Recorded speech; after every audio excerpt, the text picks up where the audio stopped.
Fevralın 12-sində gözlənilən hava şəraiti açıqlanıb. Milli Hidrometeorologiya Xidmətinin məlumatına əsasən Bakıda və Abşeron yarımadasında hava şəraitinin dəyişkən buludlu olacağı, arabir tutulacağı, əsasən yağmursuz keçəcəyi gözlənilir. Lakin gecə bəzi şəhər ətrafı ərazilərdə açıq-skinli olacağı ehtimalı var. Cənub-qərb küləyi əsəcək.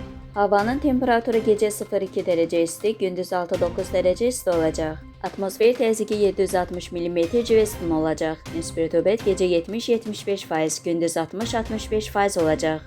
Azərbaycanın rayonlarında hava şəraiti əsasən yağmursuz olacaq. Lakin gündüz bəzi yerlərdə qısa müddətli yağıntılı olacağı, dağlıq ərazilərdə qar yağacağı ehtimalı var. Bəzi yerlərdə arabir duman olacaq. Mülayim qərb küləyi əsəcək. Havanın temperaturu gecə 3 dərəcə şaxtadan 2 dərəcəyədək isti, gündüz 7-12 dərəcə isti.